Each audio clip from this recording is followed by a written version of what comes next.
After 30 years of marriage, Martin thought he knew everything about Sarah, her favorite perfume, the way she always burned toast, the exact shade of her annoyed eye roll.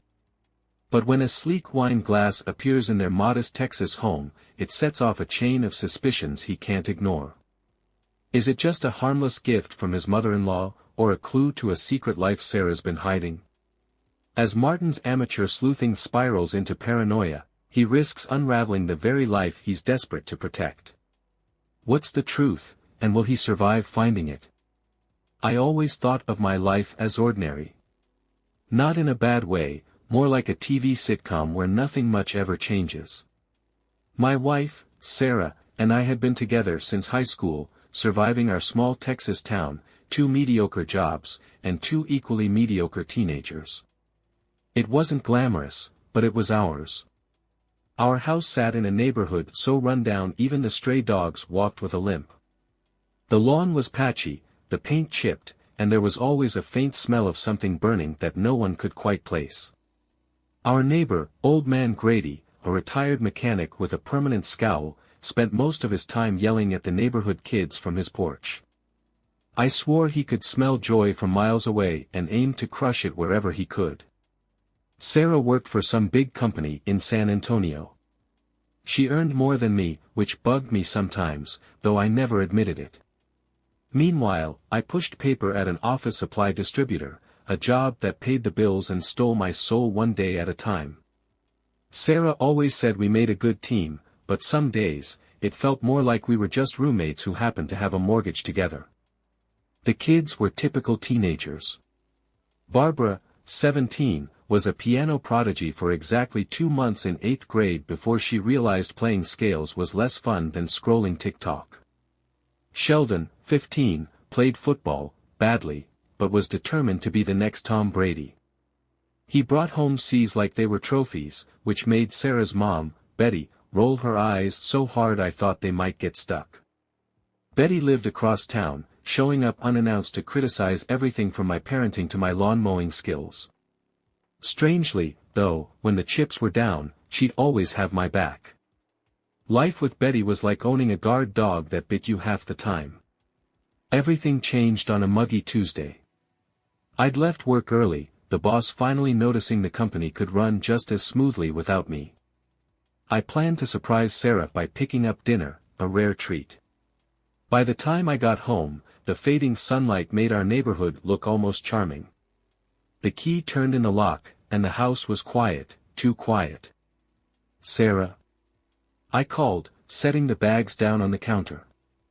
I was halfway to the living room when I saw it, a wine glass, half full, sitting on the coffee table. It wasn't ours.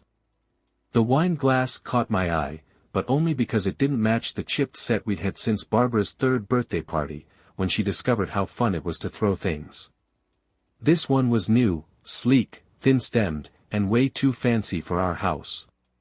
At first, I thought Sarah might have splurged on a new set. But then I remembered, the last time Sarah voluntarily bought anything for the house, it was a blender that ended up as a smoothie-covered disaster on day 1. I shrugged it off. Betty had probably gifted it during one of her surprise visits. She'd been on a home decor kick lately, after binge-watching some show about rich people who make kitchens look like museums. It was harmless, I supposed, except for the subtle implication that our chipped plates and mismatched forks weren't cutting it. Sarah? I called again, louder this time. No answer. I wandered toward the stairs, feeling that strange mix of relief and unease that comes when your house feels too empty. If the kids had been home, Sheldon would have been yelling at his PlayStation, and Barbara would have been FaceTiming someone while stomping through the house like an angry giraffe. But it was just me, my footsteps echoing a little too much on the creaky floorboards. As I climbed the stairs, I noticed Sarah's phone on the banister. She never left it lying around, always clutching it like it was her lifeline. A pang of guilt hit me, she probably just needed a break. Work had been running her ragged lately. Between late nights and weekend meetings, she'd barely had time to breathe, let alone spend much time with me. Still, something didn't feel right. Hey, babe, you upstairs? I asked, hoping to sound casual. My voice sounded weirdly loud in the silence. I peeked into our bedroom, expecting to find her curled up with one of her crime novels. Instead, the bed was made, perfectly, like she'd used a ruler and spirit level. That wasn't Sarah's style. She was more of a good enough kind of bedmaker, which I appreciated because it matched my approach to most household chores. Just as I turned to leave, I noticed a faint scent, perfume, but not Sarah's. She usually wore something light and citrusy. This was heavier, floral, and unfamiliar. The closet door was ajar, just enough to make my stomach clench for reasons I couldn't explain. I walked over and nudged it open. It was empty, except for Sarah's neatly hung blouses and a lone pair of heels that seemed to glow under the weak light bulb. I stared at them for a second too long before shaking it off. Maybe I was imagining things. Maybe I was just tired. Downstairs, the front door creaked open. I jumped, heart pounding. "Dad?" Sheldon called out, his voice cracking mid-word, as it always did when he was trying to sound cool.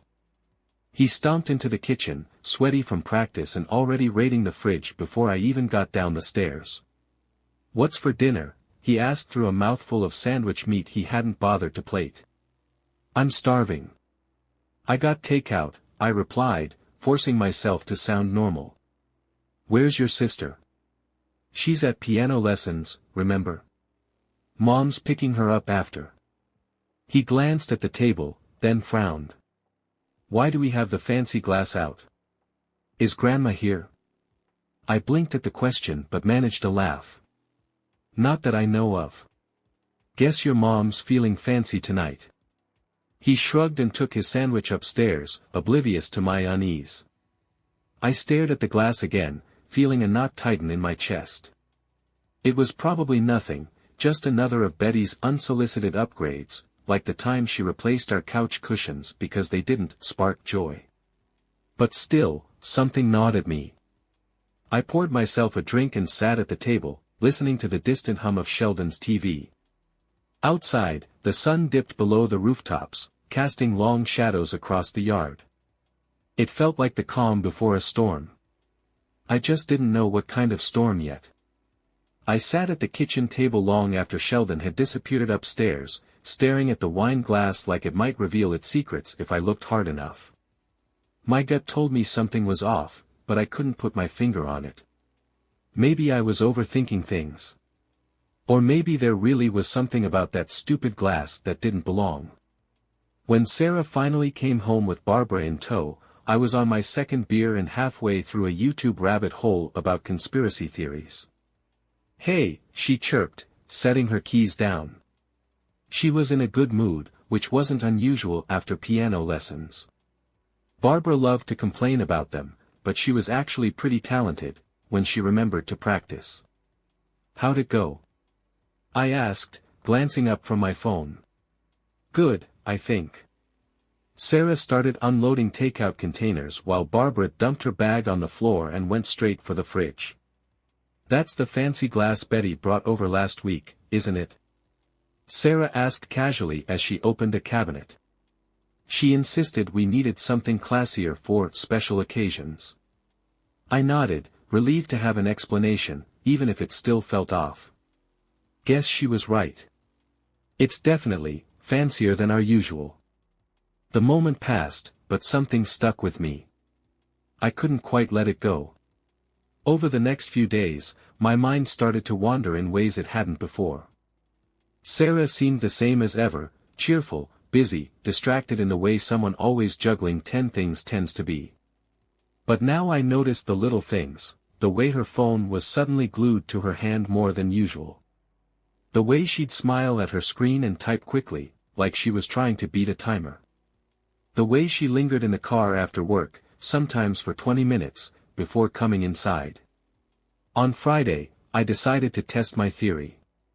Sarah told me she was heading into the office for a late meeting, a rare occurrence but not unheard of.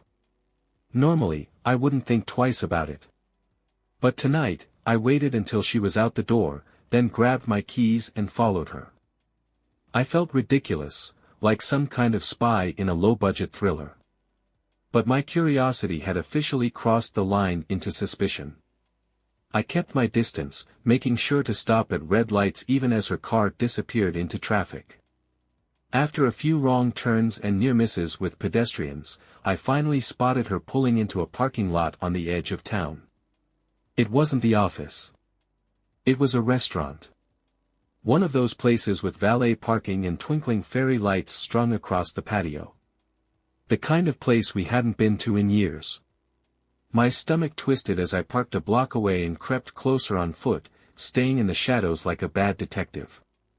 Through the glass doors, I saw her being led to a table. She wasn't alone. A man was already sitting there, laughing at something on his phone. His back was to me, but I could see Sarah smiling as she slid into her seat. I fumbled with my phone, desperate to snap a photo. But just as I got the camera app open, a car alarm went off behind me, startling me so badly I nearly dropped the phone. The man turned, but all I caught was a blurry profile before he ducked his head and started talking to Sarah again. The car alarm kept blaring as I stood there, frozen, feeling like the biggest idiot on the planet. A dog started barking, and I realized people were starting to look my way. I had to leave before I blew my cover completely. By the time I got back to my car, my hands were shaking. I'd seen enough to know something was going on, but not enough to confront her. Not yet. I drove home in silence, rehearsing conversations I wasn't ready to have.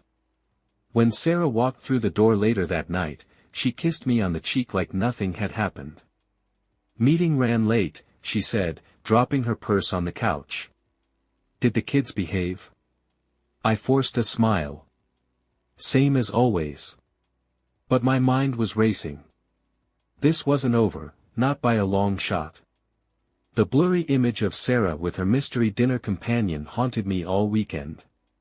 Every time she smiled or laughed at something the kids said, it felt like a dagger twisting in my chest. I wasn't sure what hurt more, the suspicion gnawing at me or the possibility that I could be wrong and was just sabotaging my own sanity. By Monday, I was ready to act. If there was something to uncover, I was going to find it. It started small. I accidentally knocked over Sarah's purse while she was in the shower, spilling its contents across the kitchen counter. I combed through her phone, car keys, and a couple of pens without finding anything suspicious. Then, hidden in a side pocket, I found a receipt from the restaurant she'd been at on Friday night. 2 entrees, a bottle of wine, and a dessert. My heart dropped. She came downstairs just as I was shoving everything back into the bag. I pretended to be searching for a pen, and she didn't seem to notice, or if she did, she was a better actor than I gave her credit for. Later that day, I installed a tracking app on her phone while she was taking a nap. It wasn't my proudest moment, but desperate times, right? For the first couple of days, she only went to work and back, with an occasional stop at the grocery store. Nothing out of the ordinary. But on Wednesday night, the app pinged her location somewhere unusual, a park on the other side of town. I grabbed my keys and drove like a madman, heart racing the whole way. When I got there, I parked in the shadows and scanned the area. It was dark except for a few streetlights and the faint glow of the city in the distance. A handful of people were scattered across the park, but none of them looked like Sarah. I was about to leave when I spotted her car parked near a playground. My pulse quickened. I got out and crept toward the car, trying to stay low. When I reached it, I peered through the window. It was empty, but there was something on the passenger seat, a scarf I didn't recognize, draped over a folder. Before I could investigate further, a flashlight beam cut through the darkness. "Hey! What are you doing?" a voice barked. I froze. A park ranger was walking toward me, his flashlight trained on my face. Just looking for my wife," I stammered, feeling heat rise to my face. "She said she'd meet me here, but I think I got the wrong spot." He eyed me suspiciously but didn't press the issue. "Park's closing in 10 minutes. You'd better head out. I mumbled a thank you and practically sprinted back to my car, my cheeks burning with embarrassment. By the time I got home, Sarah was already in bed, scrolling through her phone like nothing had happened. I wanted to demand answers, to confront her with the receipt and the tracking app and everything I'd seen. But I didn't. I couldn't, not yet. Instead, I climbed into bed beside her, feeling the weight of all my failed attempts pressing down on me. Whatever was going on, Sarah was good at covering her tracks. But I was getting closer. Or at least that's what I told myself as I stared at the ceiling, listening to the steady rhythm of her breathing. By Thursday morning, I'd convinced myself I was closing in on the truth. Sure, I hadn't caught her red-handed yet, but I was sure it was only a matter of time. The tracking app, the receipt, the scarf, it all added up to something. I just didn't know what. That afternoon, I took a half-day off work to handle a plumbing issue, which was technically true since our shower head had been dripping for weeks. But I wasn't fixing pipes, I was planning my next move. Sarah had mentioned she'd be working late again, and I didn't buy it for a second. I was going to follow her, this time without blowing my cover. I waited in my car down the street from her office, squinting through binoculars I'd borrowed from old man Grady, who loaned them to me with a side of suspicious muttering about nosy neighbors. Around 7 p.m., Sarah came out, her silhouette framed by the glow of the parking lot lights. She wasn't alone.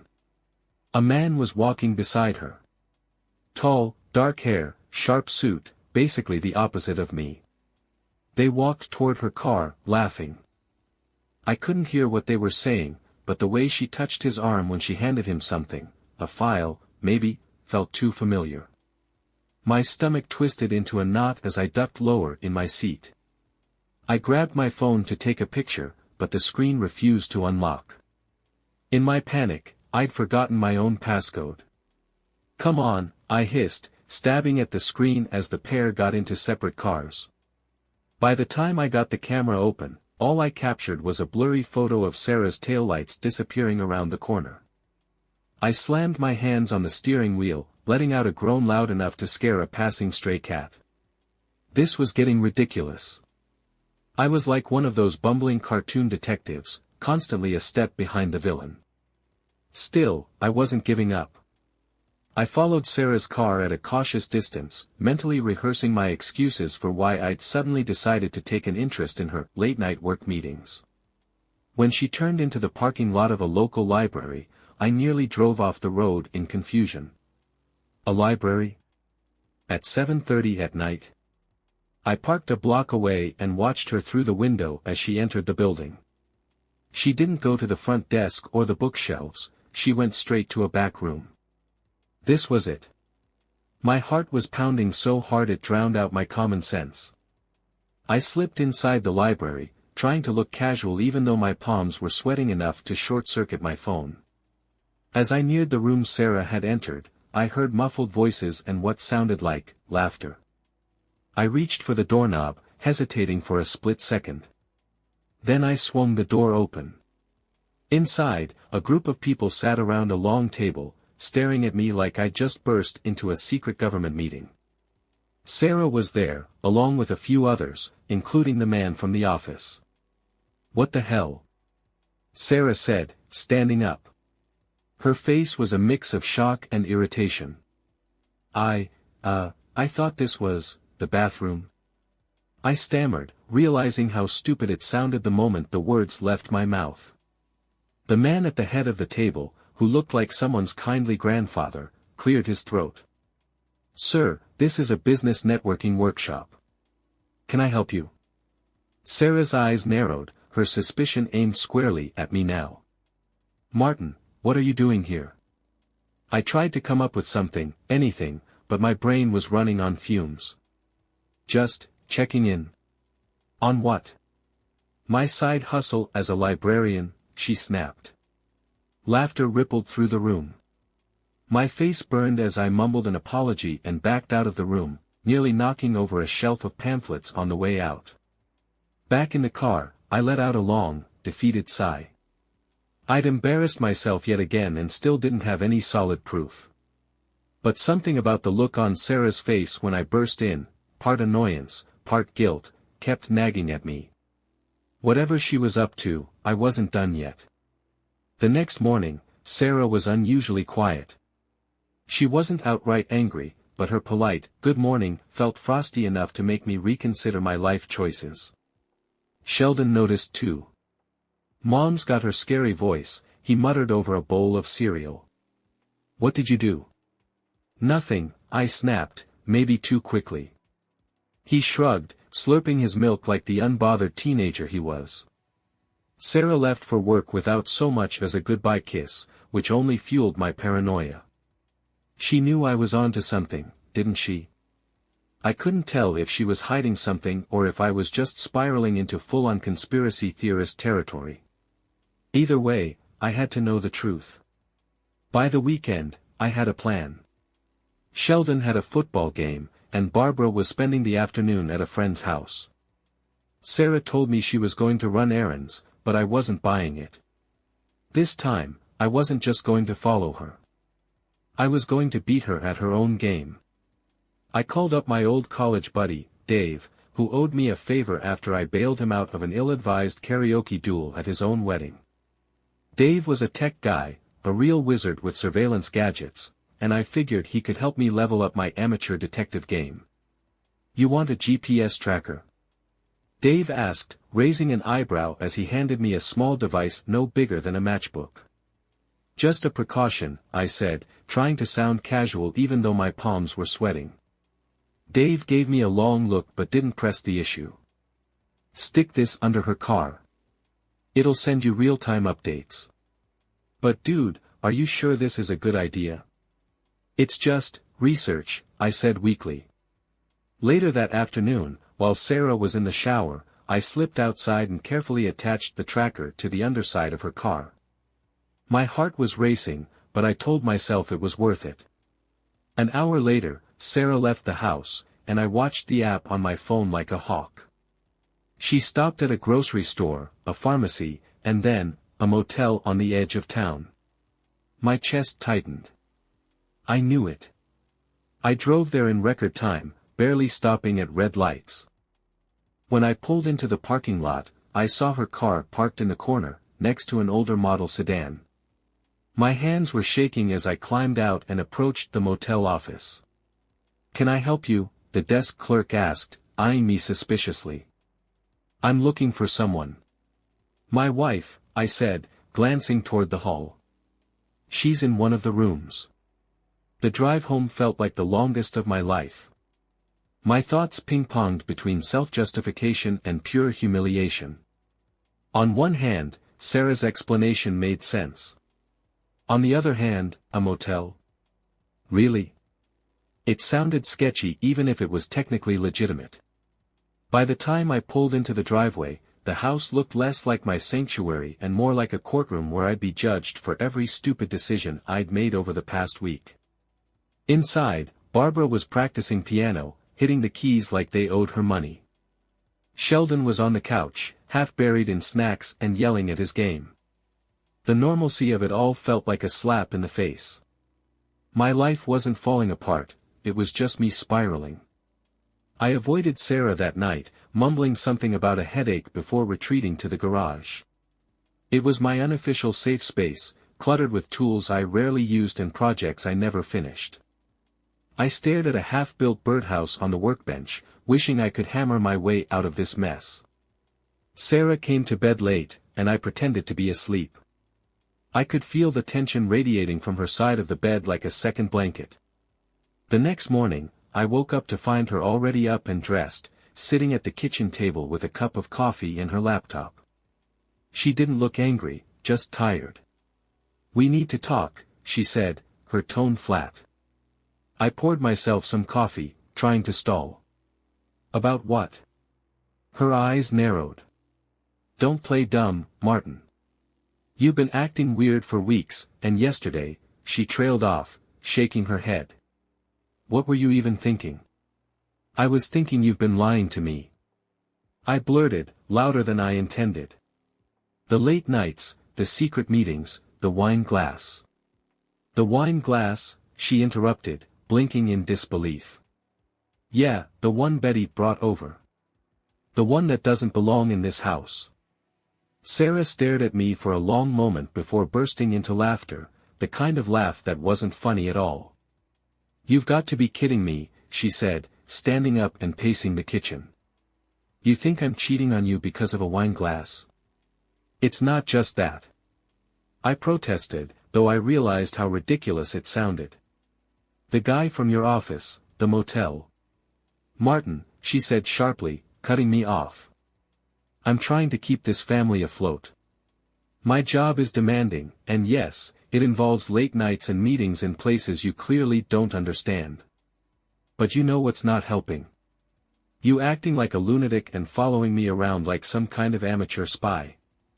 Her words stung because they were true. I wanted to argue, to defend myself, but all I could do was stand there, feeling like the world's biggest idiot. I'm done with this, she said, grabbing her keys. I have enough stress at work without coming home to this. She walked out the door, leaving me standing in the kitchen, clutching my coffee like it was a lifeline. For the rest of the day, I tried to convince myself I wasn't completely in the wrong. Sarah was hiding something. She had been acting strange. But as the hours dragged on, doubt crept in like a slow leak, filling every corner of my mind. By the time she came home that evening, the tension between us was palpable. We exchanged stiff pleasantries, pretending everything was fine for the kids' sake. But when they went to bed, Sarah cornered me in the living room. You don't trust me, she said, her voice quiet but firm. I do, I lied, poorly. No, you don't, she said, crossing her arms. And that's the real problem, Martin. It's not about the meetings or the glass or any of that. It's about us. Her words hit me harder than I expected. She was right, I didn't trust her. And the more I thought about it, the more I realized it wasn't just about her actions. It was about everything we'd let slide over the years, the distance, the resentment, the unspoken frustrations that had built up like bricks in a wall between us. I don't know how we got here, I admitted, my voice barely above a whisper. She sighed, sitting down beside me. I don't either. But if we don't figure it out, I don't think this is going to work anymore. Her honesty cut through me like a knife. For the first time, I wasn't just scared of what I might uncover, I was scared of losing her altogether. The clerk frowned. Sir, we don't give out guest information. I was about to argue when the door to room 104 opened, and Sarah stepped out. My heart sank as I saw the man from her office walk out behind her. I ducked behind a potted plant, trying to figure out my next move. But before I could do anything, Sarah spotted me. Her jaw dropped. Martin. What the hell is going on? I demanded, stepping out from my not-so-great hiding spot. Her colleague looked between us, confused. Should I go? Yes. Sarah snapped, shooing him away. He took off without looking back, leaving the two of us standing in the parking lot. Are you following me? She asked, her voice low but furious. Are you cheating on me? I shot back. Her face turned red, not with guilt, but with rage. Cheating on you? Seriously, Martin. I'm here for a client meeting. At a motel? Yes. The conference room was cheaper than booking a space downtown. I hesitated, thrown off by her quick response. Then what about that guy? That's our client's lawyer, Martin. I've been trying to close this deal for weeks. She crossed her arms, glaring at me like I was the biggest idiot in the world. Which, honestly, I was starting to feel like. Do you have any idea how humiliating this is? She hissed. What is wrong with you? I thought, I stammered, feeling about 3 inches tall. Sarah sighed, rubbing her temples. Go home, Martin. We'll talk about this later. I stood there as she got into her car and drove off, my stomach sinking lower with every passing second. This wasn't just about catching her anymore. This was about figuring out when I'd turned into a paranoid lunatic, and whether I could fix it before it was too late. The air in the house felt heavy after Sarah's words. If we don't figure this out, I don't think this is going to work anymore. They hung in the air like a threat, or maybe a lifeline, depending on how I chose to handle it. For the first time in weeks, I stopped obsessing over what Sarah might be hiding and started thinking about why I was so desperate to find something in the first place. We'd been married for 30 years, yet here I was, tearing apart our life like a paranoid wreck. The next morning, I told Sarah I needed the day off work to clear my head. She didn't respond, just nodded, her face unreadable. I spent hours thinking about how to fix this, if it could be fixed. By late afternoon, I realized there was only one way to move forward: honesty. If Sarah was hiding something, I'd have to face it, no more spying or half-baked schemes. And if she wasn't, I'd have to own up to how much damage my distrust had caused. That evening, I asked her to sit down with me in the living room. "Sarah," I began, my throat dry. "I've been a complete idiot. I don't even recognize myself anymore. And it's because I was scared. Scared you didn't love me anymore, scared you were slipping away. Instead of talking to you, I turned into some kind of amateur detective, and I installed a tracking app on my phone," she interrupted, one eyebrow raised. I winced. "Yeah. That. And I'm sorry. For all of it. You didn't deserve any of that." For a moment, she didn't say anything, just studied me like she was trying to figure out if I was worth the effort. Finally, she sighed. "Martin, I'm not perfect. I know I've been distant, but it's not because I don't love you. It's because I feel stuck. Like I'm carrying all of this weight, work, the house, the kids, and you're just coasting along, not noticing any of it. And when you started acting like I was cheating on you, that hurt more than you'll ever know." Her words were a gut punch, but I deserved it. I'd been so wrapped up in my own insecurities that I hadn't seen how much she was struggling. "Is there someone else?" I asked, my voice barely above a whisper. She shook her head firmly. "No. There's no one else, Martin. The guy from work. He's just that, a guy from work. And the motel? It was a cheap place to hold a meeting. That's all." I felt a wave of relief so strong it made me lightheaded. But it didn't erase the damage I'd done. "What about the wine glass?" I asked, feeling ridiculous as I said it. Sarah rolled her eyes. "Betty gave them to us, Martin. I didn't even like them, but she insisted we keep them. You were ready to burn our marriage down over a wine glass." I chuckled weakly. "I guess I was." We sat there in silence for a while, the weight of everything settling between us. Then Sarah reached over and took my hand. "I don't want to lose this," she said softly. "But I can't do it alone." I nodded, gripping her hand like it was the last anchor holding me steady. "I'll do better. I promise. We'll do better." The next few weeks weren't easy. Rebuilding trust takes time, and there were moments when it felt like we were walking on eggshells around each other. But we started talking more, really talking, and I found myself noticing things I'd ignored for years: the way she smiled when she was proud of Barbara's piano playing, the way she cheered for Sheldon at his games even when his team lost.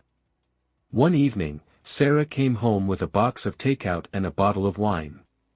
"Special occasion?" I asked. She smirked.